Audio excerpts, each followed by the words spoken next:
तो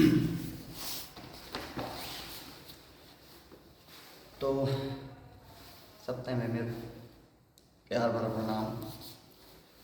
मैं सूरज व्यास आज आपको एक छोटी सा एक वाक्य बता रहा हूँ, क्योंकि आज बहुत से लोग, मतलब ये लगा लो आप कि 100 में से कम 70% लोग ऐसे हैं कि जो रिलेशनशिप में आने के बाद दुखी हैं। और कोई टोना टटका, कोई देवताओं के पास, कोई भगवान के पास, कोई मंदिरों पे, कोई पुलिस पे, कहीं ना कहीं आप देखो तो हर जगह आए दिन नई नई वीडियो आ रही है, नई नई चीज़ें हो रही है। तो मैं उन सभी दोस्तों को बोलूँगा कि देखो, कोई भी इंसान किसी भी चीज़ को, मेरी माँ बोलती है कि जब तक तुम किसी चीज़ को खुद ना चाहो तब तक कोई काम तुमसे ज़बरदस्ती नहीं करवाया जा सकता, चाहे वो कुछ भी हो। तो अगर पहली बात तो भाई, मैं किसी को पर्सनली नहीं बोल रहा हूँ, और अगर किसी को मेरी बातों से अगर लगे कि कहीं पे कोई शब्द ऊपर नीचे हो जाए तो मैं माफ़ी चाहता हूँ, क्योंकि मैं खुद इस चीज़ का भुक्तभोगी हूँ। और मेरे साथ कई ऐसे लोग हैं जो इस चीज़ के भुक्तभोगी हैं। मैं ना किसी उन लड़कियों के लिए बोल रहे हैं कि जो अपना अच्छा खासा अपना परिवार चला रहे हैं, अपने माँ बापों का कहना मानते हैं, ना उन लड़कों को कि जो जिनके अच्छे संस्कार हैं, जो अपना खा कमा रहे हैं, अपना सब कुछ। मैं बस उन गिनी चुनी लड़कियों के लिए ये वीडियो बना रहा हूँ कि जो आजकल दो दो तीन तीन जगह अपने इंजॉय के लिए, अपने घूमने फिरने के लिए दूसरों का इस्तेमाल कर रही हैं। और बात यहीं तक नहीं, जब उनके घर में उनके परिवार वालों को पता लगते हैं तो फिर वो सारी बात उस लड़के पे डाल देते हैं जिनके साथ उन्होंने मौज मस्ती की, जिन लड़कों को उन्होंने बर्बाद किया, उन लड़कों पे बाद में सारी बात डाल देते हैं। तो मैं सभी लड़कों को, जो भी, अगर तुम्हें कोई कभी पसंद आता है, या लड़का हो या लड़की, तो एक छोटा सा काम ज़रूर करना कि उनको देखो, बाद में तब पछता के क्या फ़ायदा जब चिड़िया चुग गई खेत। तो इससे पहले कि देर हो जाए और बाद में रोना पड़े, उससे अच्छा आप एक बार उस लड़की से और उस लड़के से ये ज़रूर बोलें कि मैं तब तुमसे बात शुरू करूँगा जब आप अपने घर में बता देंगे कि मेरे को कोई पसंद है और मैं उनसे बात करना चाहती हूँ, मैं उनसे शादी करना चाहती हूँ। तो फिर कोई दिक्कत नहीं, ना तुम्हें दिक्कत होगी और ना किसी और को दिक्कत होगी। क्योंकि मेरे साथ भी कुछ ऐसे ही हुआ है।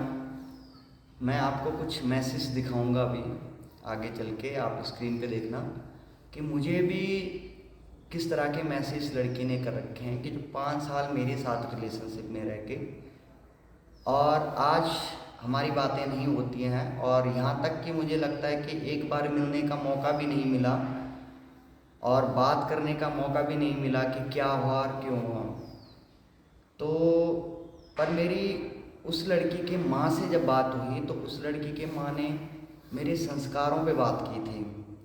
और शायद मैं ये बात नहीं बोलता, पर इसलिए बोलने पड़ रहे हैं कि उस लड़की की माँ ने मेरे घर वालों पे उंगली उठाई, उसके रिश्तेदारों ने मेरे घर वालों पे उंगली उठाई कि तुम्हारे संस्कार खराब थे, कि तुमने हमारी लड़की को बहलाया फुसलाया और ये सब किया।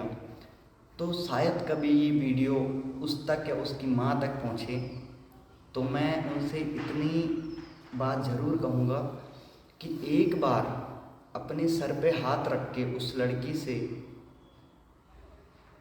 ये ज़रूर पूछना कि मेरी कसम खा कि जिसके साथ तू बात करती थी वो लड़का सही है या तू सही है।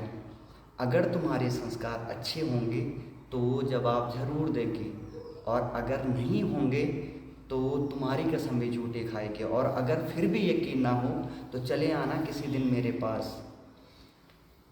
जिसके पीछे मैंने 5 साल बर्बाद किए ना, 2 मिनट नहीं लगेंगे उसे बर्बाद करने में। यही मेरे संस्कार हैं और यही मेरे घर वालों ने मुझे संस्कार दिए हैं। उस लड़की की तरह 36 बातें या 36 झूठ बोलना मुझे नहीं आता। मैंने आज तक जो किया है ना, सबके सामने किया है। और जब मैंने उस लड़की से बात की थी, तो मैंने अपनी मम्मी को बताया था उसी महीने कि मुझे कोई लड़की पसंद है और मैं इससे शादी करना चाहता हूँ। तो मेरी माँ ने जो सबसे पहले मेरे को बात की थी कि किसी की लड़की को अगर तेरे वजह से कोई बदनाम हुआ या तेरे वजह से किसी लड़के पे आँच आई तो घर से निकाल दूँगा। तो मैंने सबसे पहले अपनी मम्मी से ही उस लड़की को मिलाया था। तो मेरे घर वालों ने बोला कि हाँ चलो। जब वो लड़की मिली, 5 साल तक घूमा फिरा मेरे घर वालों से लेकर मेरे दोस्तों से लेकर सबके साथ, तो किसी को कोई एतराज़ नहीं था। तो जब मेरे घर वालों ने उस लड़की को ये बोला कि हम तेरे घर में जाके रिश्ते की बात करते हैं और तुम्हारी शादी करवाते हैं, तो उसने मेरे घर वालों को रोका। अब मुझे नहीं पता था कि मेरे साथ कुछ फ्रॉड हो रहा है या ये झूठ बोल रही है। तो उसने मेरे घर वालों को रोका और बोला कि नहीं, अभी नहीं, मैं जाके खुद अपने घर बताऊंगी। तो फिर घर वाले भी रुक गए। अब ज़बरदस्ती भी क्या ही कर सकते हैं। तो लड़की मेरे साथ घूमी फिरी, खूब इंजॉय किया और लास्ट में जाके मेरी दुश्मन बन गई। तो मैं इतना ज़रूर कहूँगा कि जिस थाली में खाते हैं ना, उसमें छेद कभी नहीं करते हैं, क्योंकि आज नहीं सही कल जैसा कर्म करोगे ना, ऐसा फल ज़रूर मिलता है। और एक बात तुम्हारे उन रिश्तेदारों के लिए भी, जिन्होंने आग लगाई मेरी खुशियों पे और जिन्होंने मेरी खुशियों जिन्हें बर्दाश्त नहीं हुई, तो नंबर तुम्हारा भी आ रहा है और वक्त सबका आता है। चलो कोई बात नहीं, शायद मेरे नसीब पे नहीं था, मैं इसलिए शांत हूँ। पर आज नहीं कल तुम्हारा भी नंबर आएगा।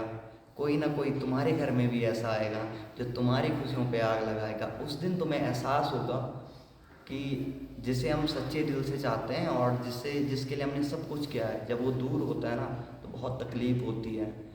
हाँ, ये अलग बात है कि मैंने बहुत प्रयास किया था और जो मैंने प्रयास किया था उस प्रयास के बदले मुझे इतना मिला कि उस लड़की की माँ ने मेरे को कहा कि तुम सारे गांव वाले, जिस गांव से मैं बिलोंग करता हूँ, कि तुम सारे गांव वाले ठरकी हो। आई डोंट नो ठरकी क्या होता है, मुझे नहीं पता, बट उन्होंने कहा तुम सारे गांव वाले ठरकी हो और तुम्हारे गांव में मेरी जूती न जाए, मेरी लड़की क्या जाएगी। तो ठीक है, उन्होंने जब से बात की तब से मैंने कभी उसको मिलने की कोशिश नहीं की। मुझे आज भी वो लड़की दिखती है, आज भी मिलती है, तो मैंने कभी नहीं पूछा और ना उसके बाद जिक्र किया। पर मैं इतना ज़रूर कह सकता हूँ कि वो लड़की भी जानती है और मैं भी जानता हूँ कि मेरे एक इशारे पे बहुत कुछ हो सकता है। यही मेरे संस्कार हैं कि आज तुम शांत हो और तुम्हारी लड़की तुम्हारे घर पे है। ये मेरे संस्कार हैं और वो आज बदनाम नहीं है। और ये वीडियो इसलिए ताकि क्योंकि मुझे पता है और उस लड़की को भी ये बात पता है कि आज ना सही कल एक ना एक दिन रोना बहुत है उसने। तो मुझे इस बात का बहुत दुख है कि मैंने सर पे बिठा के रखा था उसे और मेरे घर वालों ने भी, पर उसने बहुत गलत किया। जो भी किया बहुत गलत किया और बहुत पछताएगी और तब उसके पास कोई रास्ता नहीं होगा। आज 1 साल हो गया है, होने को है, पर शायद मैं नहीं भूल पाया, क्योंकि भूलना इतना आसान नहीं। मैंने बहुत इंतज़ार किया कि शायद कभी लौट के आएंगे, कभी समझेंगे, अपनी गलतियों को एहसास करेंगे। ये वीडियो मेरा सबूत रहेगा कि मैंने दुनिया के सामने अपनी चीज़ को बयां किया हुआ है। और मैं आज भी कहता हूँ कि अगर मेरी तरफ से कोई गलती रही हो या मैंने कुछ गलती की हो, तो बेशक मेरे पास आके मुझे बोल सकते हैं और जो चाहे सज़ा दे सकते हैं।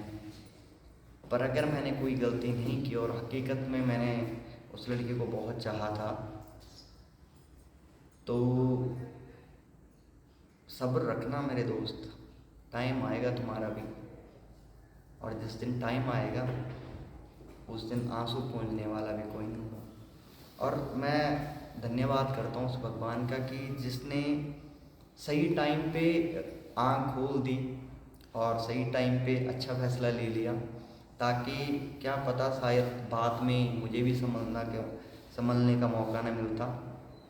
तो इसीलिए दोस्तों, मैं जो ये कहानी आपको सुनाई ना, तो इसीलिए मैं आपको सुनाना चाह रहा हूँ कि आपके साथ भी कल के दिन ये सब ना हो, इसलिए पहले ही समझ जाए। और ये प्यार प्रेम मानता हूँ ठीक है, पर अपनी हद में और अपने दायरे में रह के करना। अपने माँ बाप से कभी झूठ मत बोलना, क्योंकि लड़की अपने माँ बाप से एक बार झूठ बोल लेगी, पर तुम कभी मत बोलना। और अगर कभी तुम्हें किसी से प्रेम होता है तो जाकर उस लड़की से इतना ज़रूर कहना कि अपने घर में बता दे, उसके बाद तू जो बोल हम करने को तैयार।